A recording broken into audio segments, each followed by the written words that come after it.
Hello students, welcome to our official YouTube channel crack Bengal. আমি ওয়াসিম। দেখো তোমাদের জন্য এনেছি 24শে জানুয়ারি থেকে 26শে জানুয়ারির কারেন্ট অ্যাফেয়ার্স। তো চলো শুরু করি আজকের প্রথম কারেন্ট অ্যাফেয়ার্স। কী বলেছে দেখো, কবে পরাক্রম দিবস উদযাপন করা হয়? তো কবে উদযাপন করা হয়? 21শে জানুয়ারি, 23শে জানুয়ারি, 22শে জানুয়ারি, না কোনোটি নয়। রাইট অ্যান্সার হয়ে যাবে অপশন বি, 23শে জানুয়ারি। আমাদের নেতাজির জন্মদিনের দিন কি হয়? পরাক্রম দিবস উদযাপন করা হয়। তো এবছরও তাই 23শে জানুয়ারি পরাক্রম দিবস উদযাপন হয়েছে নেতাজির জন্মদিনের দিনে। তো এবছর নেতাজির জন্মদিন ছিল 128 বর্ষ। চলো নেক্সট কোয়েশ্চেন 2 এর দিকে যাই।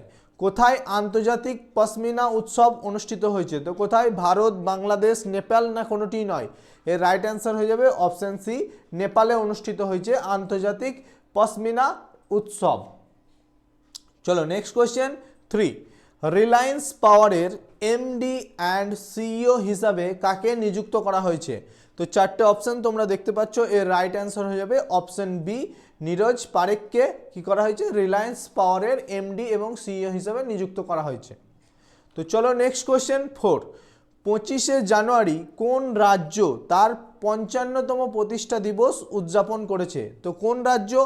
রাজস্থান, অন্ধ্রপ্রদেশ, হিমাচল প্রদেশ, না কোনোটি নয়। রাইট অ্যান্সার হয়ে যাবে অপশান সি, হিমাচল প্রদেশ কি করেছে? 25শে জানুয়ারি তার 55তম প্রতিষ্ঠা দিবস উদযাপন করেছে। তো এই হিমাচল প্রদেশ কত সালে মানে রাজ্যের অধিকার পায়?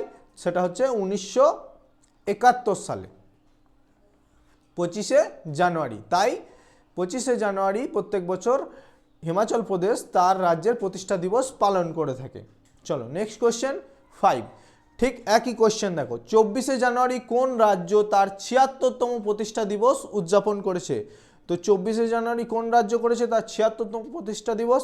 Right answer option C, Uttar Pradesh. UP 24শে জানুয়ারি কী করেছে? তার 76তম প্রতিষ্ঠা দিবস উদযাপন করেছে। তো ইউপি রাজ্য হিসাবে কবে স্বীকৃতি পায়? 1950 সালে। চলো নেক্সট কোয়েশ্চেন 6। কে ওয়ার্ল্ড ক্রিকেট কানেক্টস অ্যাডভাইসারি বোর্ডে যোগ দিয়েছেন? তো কে? জয় শাহ, দেবজিৎ সাকাইয়া, প্রভতেজ সিং ভাটিয়া। তো রাইট অ্যান্সার হয়ে যাবে অপশন এ, জয় শাহ। ছবিতেও দেখতে পাচ্ছ তিনি কি করেছে? ওয়ার্ল্ড ক্রিকেট কানেক্ট অ্যাডভাইসারি হিসাবে যোগ দিয়েছেন। তো চলো নেক্সট কোয়েশ্চেন। কোথায় বইমেলা অনুষ্ঠিত হয়েছে? কোশ্চেনটা হবে কোথায় রিসেন্টলি বইমেলা অনুষ্ঠিত হয়েছে? তো ভোপাল, কলকাতা, নয়াদিল্লি, না কোনোটি নয়। রাইট অ্যান্সার হবে অপশন বি, কলকাতায় রিসেন্টলি বইমেলা অনুষ্ঠিত হয়েছে। চলো next question 8। Soumitra Chattopadhyay and his world বইটি, মানে এটা বইটার নাম Soumitra Chattopadhyay and his world, বইটির প্রকাশ কাদের দ্বারা লেখা হয়েছে? মানে বইটি কে লিখেছেন? অ্যাকচুয়ালি বইটির নাম হচ্ছে Soumitra Chattopadhyay and his world. তো কে লিখেছে? 4টে অপশান দেখতে পাচ্ছ। রাইট অ্যান্সার হয়ে যাবে অপশান বি, সংঘমিত্রা চক্রবর্তী লিখেছে Soumitra Chattopadhyay and his world. চলো নেক্সট কোয়েশ্চেন 9। 2025 সালের বিশ্ব দাবা কাপের আয়োজন কোন দেশ করবে? ফ্রান্স, জার্মানি, ভারত, না কোনোটি নয়। রাইট অ্যান্সার হয়ে যাবে অপশন সি, আমাদের দেশ ভারত করবে 2025 সালের বিশ্ব দাবা কাপের আয়োজন। চলো নেক্সট কোয়েশ্চেন 10। কোন দেশ সমকামী বিবাহকে আইনগত স্বীকৃতি দিয়েছে? তো সমকামী বলতে সেম সেক্স ম্যারেজ। তো কোন দেশ স্বীকৃতি দিয়েছে রিসেন্টলি? থাইল্যান্ড, মালয়েশিয়া, সিঙ্গাপুর, না কোনোটি নয়। রাইট অ্যান্সার হবে অপশন এ, থাইল্যান্ড। যদি তোমাদের প্রশ্ন আসে যে প্রথম কোন দেশ এই সমকামী বা সেম সেক্স ম্যারেজকে স্বীকৃতি দিয়েছিল, সেটার অ্যান্সার হয়ে যাবে নেদারল্যান্ড।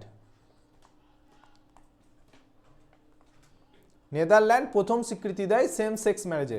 বর্তমানে আমাদের পৃথিবীতে কম বেশি 30টিরও বেশি দেশে এই সমকামী বিবাহের স্বীকৃতি আছে।